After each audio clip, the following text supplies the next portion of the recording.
ഇന്ന് നമ്മുടെ യാത്ര ആറന്മുള വെള്ളത്തിലേക്ക് കേട്ടോ. ജീവിതത്തിൽ ഒരിക്കലെങ്കിലും ഇത് എക്സ്പീരിയൻസ് ചെയ്യണം കേട്ടോ.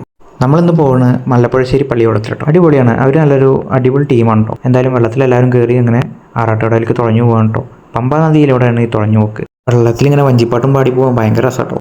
അങ്ങനെ തുഴഞ്ഞു കഴിഞ്ഞ് നമ്മൾ ആറാട്ടുകടവിലെത്തി. ഇവിടെ വെച്ചിട്ടാണ് നമ്മുടെ ആചാരങ്ങളായ അവിടേക്ക് സ്വീകരിക്കലും മറ്റു കാര്യങ്ങളും നടക്കുന്നത്. അങ്ങനെ വെള്ളം നമ്മൾ കടവിലേക്ക് അടുപ്പിച്ചിട്ട് പിന്നെ അമ്പലത്തിലേക്ക് കയറാൻ പോകാൻ. അന്നത്തെ വഴിപാടുകാർ നമ്മളെ അമ്പലത്തിൻ്റെ ഉള്ളിലേക്ക് ആനയിച്ച് തിരുനടയിലേക്ക് എത്തിക്കിട്ടോ. പിന്നെ അവിടുന്ന് വഞ്ചിപ്പാട്ടിൻ്റെ മേളമായി. ഇവർ അടിപൊളിയായിട്ട് വഞ്ചിപ്പാട്ട് കേട്ടോ, കാണേണ്ട കാഴ്ചയാണ്. അടുത്ത നമ്മുടെ മെയിൻ സംഭവത്തേക്ക് സദ്യയാണ് ആറന്മുളയുടെ മെയിൻ അല്ലേ. ആറന്മുള എന്ന് കേട്ടാൽ തന്നെ വെള്ളസദ്യ ഓർമ്മ വരിക. ഒരുപാട് വിഭവങ്ങൾ പറഞ്ഞാൽ ഒരുപാട് വിഭവങ്ങൾ, എണ്ണിയാൽ തീരാത്ത വിഭവങ്ങൾ. ഓരോന്നിനും അതിൻ്റെതായ ചിട്ടയും അടക്കച്ചടക്കവും എല്ലാം ഉണ്ട്. ആദ്യം വള്ളക്കാർക്ക് നൽകിയിട്ട് പിന്നെ പുറമക്കാർക്ക് നൽകും. അതിൻ്റെ രസം വിഭവങ്ങൾ ചോദിക്കണം കേട്ടോ. പാട്ട് പാടിയിട്ടാണ് വിഭവങ്ങൾ ചോദിക്കുക. അതൊരു ഭയങ്കര എക്സ്പീരിയൻസ് തന്നെയാണ്. എന്തായാലും ജീവിതത്തിൽ ഇങ്ങനെ ഒരു നല്ല ദിനം തന്ന മല്ലപ്പുഴശ്ശേരി പള്ളിയോടത്തിന് പറഞ്ഞറിയിക്കാൻ പറ്റുന്ന നന്ദിയുണ്ട്. സത്യം പറഞ്ഞാൽ വയറ് നിറഞ്ഞു, മനസ്സ് നിറഞ്ഞു.